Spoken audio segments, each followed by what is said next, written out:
What if the reason nothing you've tried is working isn't because you're doing it wrong or you're not trying hard enough, but because you're actually trying too hard? I want you to just sit with that for a second, especially if this sounds like a completely illogical concept, because we're all indoctrinated into this hustle and grind mentality of a world, right? Most people assume that if something isn't working, whether it's with their health, their relationship, their finances, their career, their happiness, that the answer must be more effort, more discipline, more control, more research, more doing.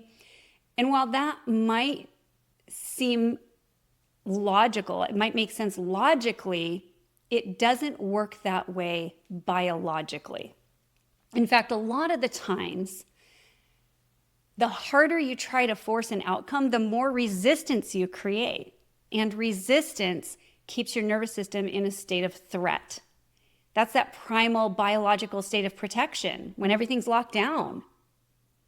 And I call this your stuck state. And this means that no matter how many right things you're doing, your body, your brain, and your life aren't actually in a state where change can even happen. And this is something that I see all the time.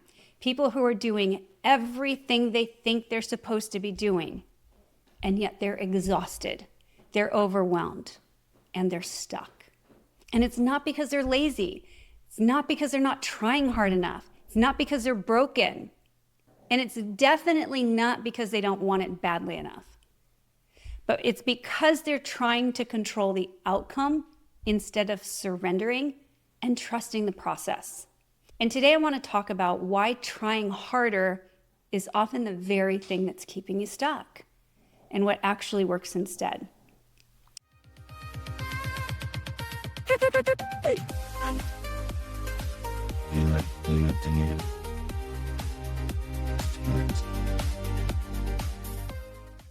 I see people all the time who are just absolutely determined to get better if they're struggling with chronic health issues, right? Or they think they're going to be happier when X outcome is achieved, or when they're more successful.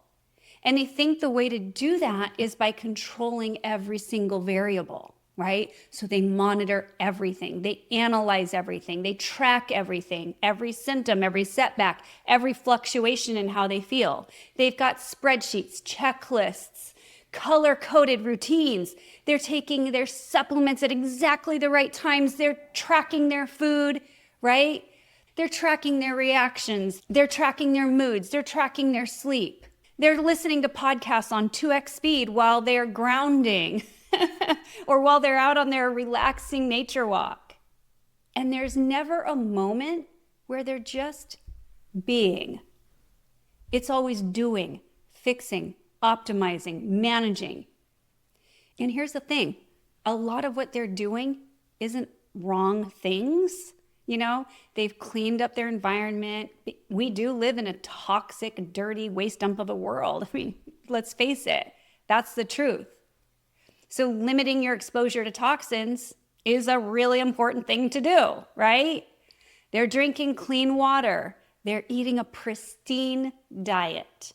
They're using the cleanest products. They've detoxed mold, heavy metals, parasites. They've taken a ton of supplements. They know their genetics. They've read all the books. They've done the biohacks. You get my drift, right? They're doing everything right. So why aren't they getting better? Or why is it taking so much longer than they expected?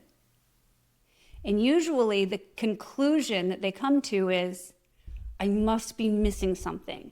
So they dig in deeper. They try harder. They force more research, more information, more control. And what they don't realize is that this entire way of operating is coming from a nervous system that doesn't feel safe. Because force sends a very clear signal to your body. Something is wrong right now, and I need to fix it immediately. That's not calm. That's not trust. That's not faith. That's not regulation. That's panic at the steering wheel of your life. And when panic is behind the wheel, it does not matter how good the map is. You're still going to end up exhausted and stuck. So let's talk about surrender for a moment, because this word, I think it gets misunderstood all the time. When people hear surrender, they think it means giving up, stopping action, being passive, throwing your hands up in the air and saying, well, I guess this is just how it is. For a long time, I actually felt that way. I felt like giving up. Surrender is just letting go of the need to control the outcome. Because force says, I don't trust this process. I'm not safe yet. If I stop monitoring this, everything's going to fall apart. And that's a lack of faith. Surrender, on the other hand, says, I trust my body's intelligence. I'm taking action in complete faith, and I don't need to monitor my symptoms like a helicopter parent. I don't expect results immediately because I know it takes time. I don't need to hustle and force results. I can participate in my life without bracing for disaster every day, every moment of the day. And this distinction matters more than people realize, because you can be doing the exact same actions, eating well, supporting your body, making lifestyle changes, but the state you're doing them from completely changes how your nervous system responds. Force keeps your nervous system in a stuck state. This is the sympathetic state when your body's in either fight, flight, freeze, or fawn. Surrender allows your nervous system to move into what I like to call your unstoppable state. This is when your parasympathetic nervous system is activated. And where a lot of people are missing the boat is that your nervous system doesn't respond to effort. It responds to safety. You don't heal, grow, create, or recognize miracles or opportunities when your nervous system is locked down in fight, flight, or freeze. You cannot bully your body into submission. The harder you push, the more it resists, because from a biological perspective, pushing feels like danger. And that's why so many people feel like they're doing all the right things, but internally, they are exhausted, tense, and constantly waiting for the other shoe to drop. They're taking action, but it is action rooted in fear. And fear always slows things down. One of the reasons that this pattern is everywhere right now, and why I think so many people are so dysregulated in the world today, is because we are living in the most information-saturated time in human history. I mean, you're listening to this podcast right now, right? We have more access than ever before to information.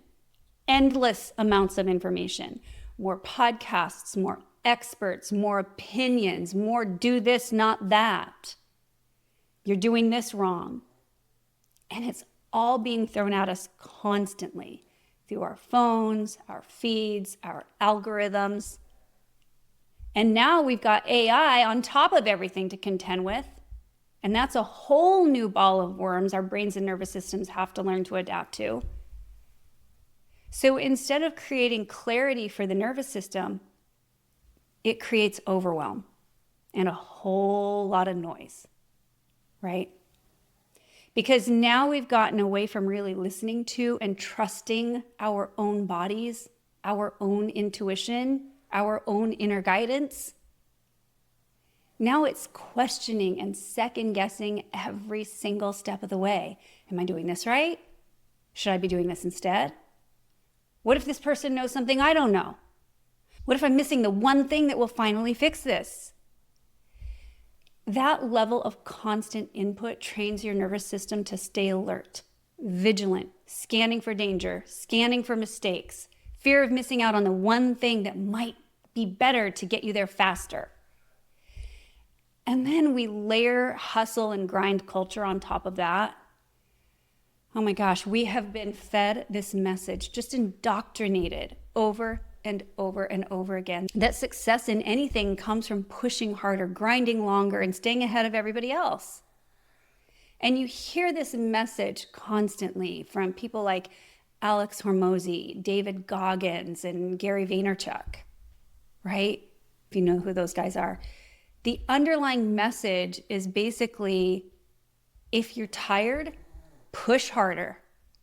If you're overwhelmed, toughen up. If you're struggling, you're just not trying hard enough.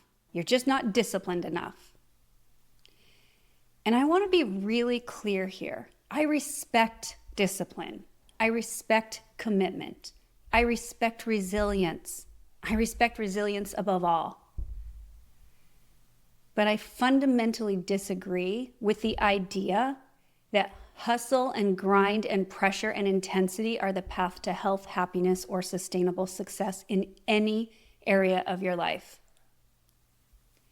Because that message trains your nervous system to live in a permanent stuck state.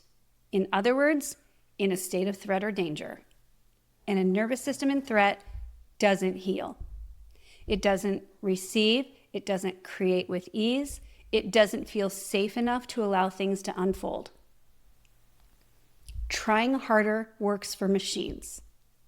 Humans are not machines. We work differently. Your body is not designed to live under constant intensity and stress. Your nervous system, from an evolutionary perspective, was designed to handle very brief periods of acute stressors, not the chronic stress and pressure we have today in today's world. Right? It's designed to move in rhythms, cycles, expansion, and rest. Lots and lots of rest. Our ancestors were not hustling and grinding all day long. They spent most of their day relaxing and socializing and being connected with their families. We've really been indoctrinated today to equate rest with laziness, and it's not. And I'll tell you what, on the last day of my life, I would much rather look back on my life and say I enjoyed it rather than I hustled and grinded my way through it in a state of constant stress and feeling behind, or that I didn't do enough. We are human beings, not human doings. And when you treat your nervous system like something that needs to be conquered instead of supported, it's gonna push back. That's not weakness. That's intelligence. That's your body protecting you. And honestly, the whole hustle and grind mentality that's supposedly meant to get you ahead, what it really reminds me of is that old I Love Lucy episode, for those of you who remember I Love Lucy, where Lucy goes to work at the candy factory and she's standing at this conveyor belt. And at first she's doing all right. She's doing whatever she's supposed to be doing with the candy. But then the belt starts moving faster and faster and faster. And suddenly she can't keep up. So what does she do? She starts shoving candy in her mouth, down her shirt, into her bra, everywhere, right? She's frantic. She's stressed. She's panicking. And from the outside, it's hilarious to watch. But if you really look at it, it's also kind of tragic, because that's exactly what so many people are doing with their lives. And that's why they're stuck. They're trying to keep up with the never-ending pace, with the never-ending information, with the expectations from other people, with the pressure to optimize and do more and stay ahead. And instead of getting ahead, they're more stressed, less creative, less healthy, and definitely not happier. That's what hustle culture does to the nervous system. It speeds the belt up, and then it blames you for not being able to keep up. And this is where I have to bring it home personally, because for a long time, I was Lucy at the candy factory. One of the deepest root causes of my health issues and nervous system dysregulation was a belief I didn't even realize I had at the time. I believed that I had to earn my worthiness in order to exist by doing everything perfectly and going above and beyond on everything. So imagine this. I'm a young mom of 2 little boys. I'm struggling with chronic health issues that already require massive amounts of my time and energy just to manage and make it through every day. I could barely pull myself out of bed in the morning. That was sheer willpower. And I'm teaching full time.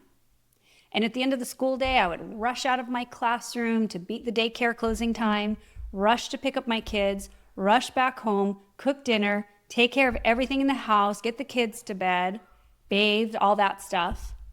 And instead of resting at the end of this day, what would I do? I would get back in my car and drive back to my classroom and work until midnight. Then I would drive home, get a few hours of sleep, and do it all over again the next day. And that was just the baseline, because on top of that, I volunteered for every committee at work. I volunteered for every extracurricular thing for my kids. I planned the meals. I planned the outings. I was the mom who brought the homemade treats to the school events. Of course I was, because I was the AAA of the type A personalities, right? I enrolled in continuous learning courses to further my career. And because apparently I didn't have enough going on, I was training for marathons in my free time. And I wondered why I was sick and overwhelmed and exhausted. It was like that I Love Lucy episode where the conveyor belt just kept speeding up.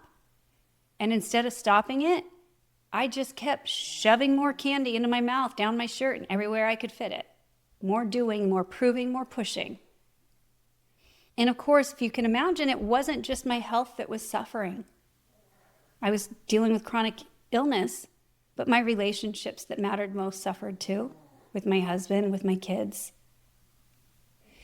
Because when you're living like that, you are not present. You're exhausted. You're irritable. You're on edge. I was angry and in a bad mood all the time, short-tempered, checked out even when I was physically there. And it wasn't because I didn't love my family. I loved them deeply. But because my nervous system was completely fried. And the wild part about it is I thought this meant I was strong. I thought this meant I was disciplined. I thought this meant I was doing life right. I wore a badge of honor that I was not lazy. And then I would lay in bed at night, exhausted, wired, inflamed, sick. Of course, I had zero libido, and I would genuinely wonder, why am I sick? Why can't I just get better? Maybe I just got shitty genetics. And I'm a little embarrassed to admit this now, but at the time I also judged people who weren't hustling and grinding the way I was. I genuinely believed that pushing harder made me better than that. More disciplined, more committed, not lazy. Gosh, lazy was a label I was so afraid of having. My entire sense of worth was wrapped up in how much I was doing instead of being. And I didn't realize it then, but that belief was literally driving me into the ground. Because from a nervous system perspective, the message I was sending every single day was clear. I am only worthy if I perform. I'm only safe if I keep up with everything and everybody. I can't rest. I can't stop. I was more concerned with other people perceiving me as the one who could do it all, and more terrified of other people thinking I was lazy than I was about my own health, about my own family's happiness. I was so concerned that other people would find out that I was a fraud, because one of my deep-seated beliefs about myself was that I wasn't smart, because my parents had told me I wasn't my entire life. So I had to prove my worth. And that is not a regulated nervous system. That, my friend, is survival. Hey, quick pause from the show. If this episode is landing for you, if you're starting to notice how often your mind defaults to what's wrong, what's missing, what's broken, what's not working, what should be happening, that matters more than you probably realize. So we talk a lot about detoxing these days. Parasites, mold, heavy metals, candida, sugar, alcohol. And yes, I live in the functional medicine world. I run detoxes with my clients all the time. But there is one detox that impacts virtually every area of your life, your health, your relationships, your finances, your connection, your sense of safety in the world. And it's the one that most people never even consider. And it's often why all the other stuff doesn't stick long term. It's the detox of complaining, because that constant mental output keeps your nervous system stuck in stress. And when that happens, nothing truly changes long term. That's why I created the 2-week Complaining Detox Challenge to help you take this awareness and actually put it into practice in real time. So if you want to join us, you'll find it linked in the description below. All right, let's get back to the episode. And this is where my whole framework around states of being really comes into play. Because at any given moment, you're living in one of two states. Your unstoppable state or your stuck state, which is when you're in survival mode. And when you're in your unstoppable state, your nervous system feels safe enough to stay regulated. You're living in emotions that actually feel good. Love, gratitude, joy, peace, hope, appreciation. And I've talked about this in a previous episode, which you can go back and watch where, if you haven't seen it yet, where I discussed David Hawkins' map of consciousness, where he basically shows how different emotional states carry different vibrational charges and how living in lower states keeps your nervous system in survival no matter how hard you're trying. And when you're in your unstoppable state, things tend to work better. Not because life is perfect, but because you're not fighting yourself internally. And your stuck state is the opposite of that. That's survival. And that's driven by emotions that feel bad in your body. Fear, anger, guilt, shame, resentment, jealousy, envy, pride. And here's the key thing that most people don't even realize. You can never be in both of these states at the same time, right? Your nervous system is either receiving signals of safety or signals of threat.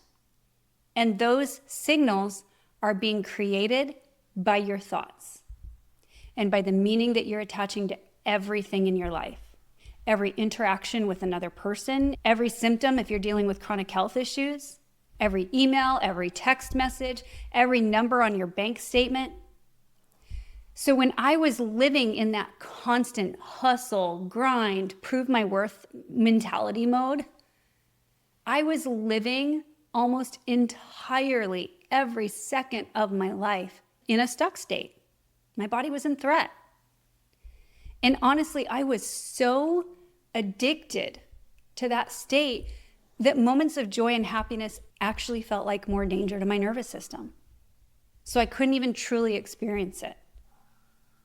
Because my thoughts were telling my body that rest wasn't safe, that happiness wasn't safe, that I wasn't worthy of good things. And because of that, my nervous system was in a chronic, never-ending state of panic, threat, and stuckness. And in that state, healing simply does not happen. So my body responded accordingly. I broke down further. None of my healing efforts worked. My symptoms got worse. My stress got bigger. My relationship sucked. And here's the part that still surprises people when I tell the story. Things did not start to change when I found the magic supplement or the perfect diet or when I tried harder or got more disciplined. What actually happened is that the right information, the right resources, and the right people didn't show up for me until I stopped forcing, until I loosened my grip and the need to control everything, until I stopped white knuckling my way through every second of my life and started being more intelligent with how I was using my mind and my imagination. Because at some point, I think it was honestly out of pure exhaustion, I realized that something had to give. I couldn't keep living like my worth depended on how much I could produce, manage, or endure. I couldn't keep proving myself. I couldn't keep treating my body like an enemy that needed to be conquered. And I couldn't keep believing that rest was something I had to earn. So instead of asking, what else can I do? I just started asking a really different question. How can I take the same actions but from a place of trust or faith instead of fear? Because up until that point, I thought I'd tried everything. I'd tried all the diets, I thought. I'd tried all sorts of random supplements. I'd been through protocols with naturopathic doctors, every kind of holistic practitioner, all the specialists, all the opinions. And on paper, I looked like I was doing everything right. People used to say to me, you live the healthiest lifestyle. Why are you the sick one? Well, but the truth is I was doing it all from a place of panic, from urgency, from the belief that if I didn't figure this out fast enough, something terrible was going to happen. So my healing efforts were anything but strategic. They were reactive. They were scattered. They were driven by fear instead of clarity. I was just reaching for straws, right? And when you're operating like that, you miss things. You can't hear what's actually right for you. You can't see the opportunities that are right in front of your nose, the people, the information, because your system is too busy scanning for danger. So when I finally loosened my grip and I stopped trying to force my body into healing, when I stopped demanding proof every single day that what I was doing was working, that's when surrender started to make sense. And it's not because I stopped caring. I didn't. I still cared. And I didn't stop taking action. I was just taking the action more calmly. I just stopped trying to control the outcome. And that's when the shift started to happen. I stopped hovering over every little symptom. I stopped complaining about them. I stopped treating every setback like an emergency. I stopped waking up each day braced for something to go wrong, preparing for the worst.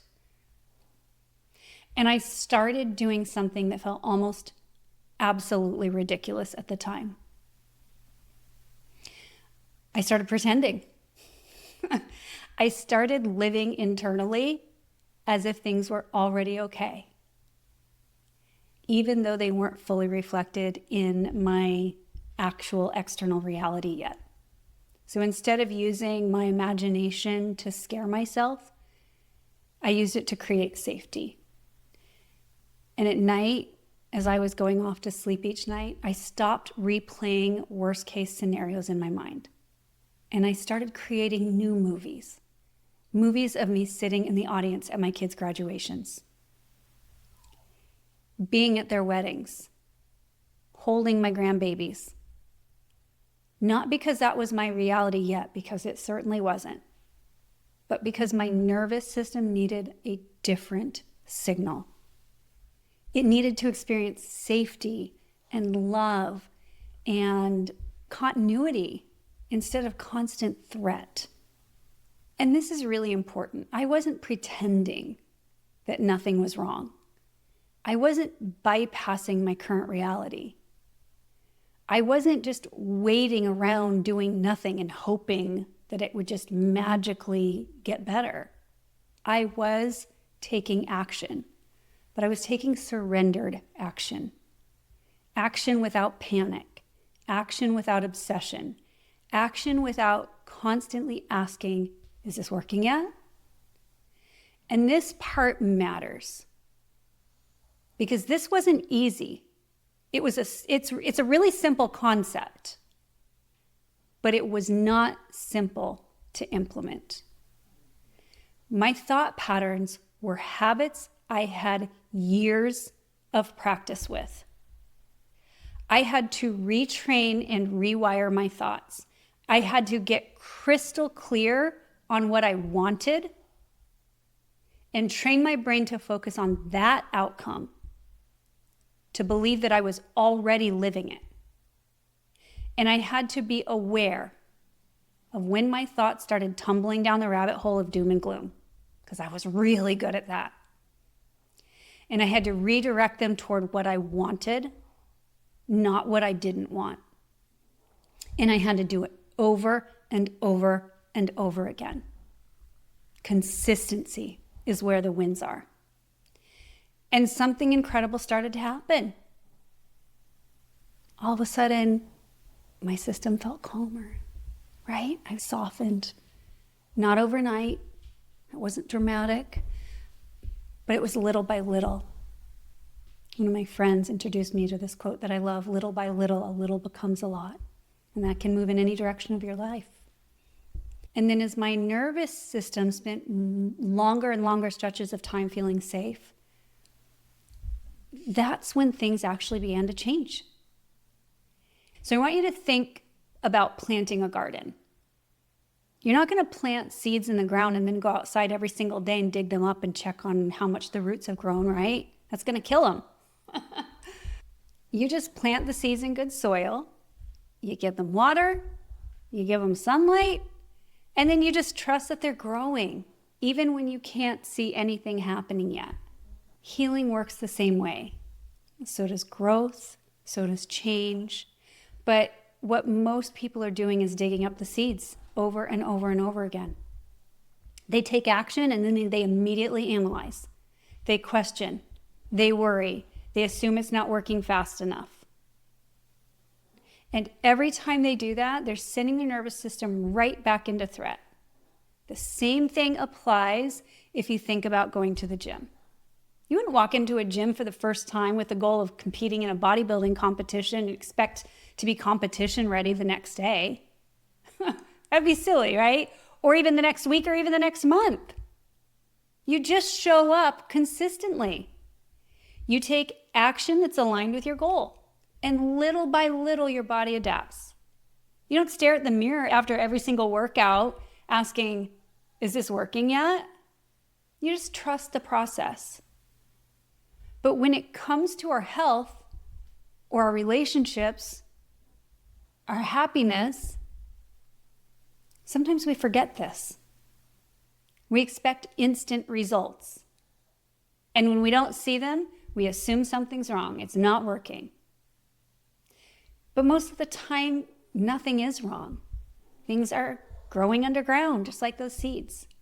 And the moment you stop digging up the seeds, the moment you stop hovering, the moment you stop forcing, that's when the roots actually have a chance to take hold.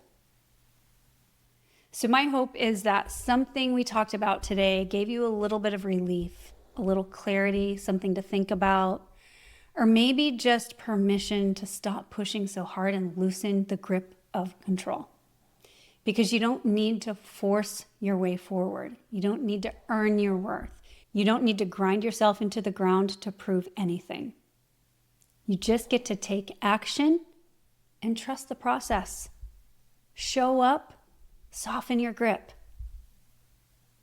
and build a life and a body from safety instead of survival.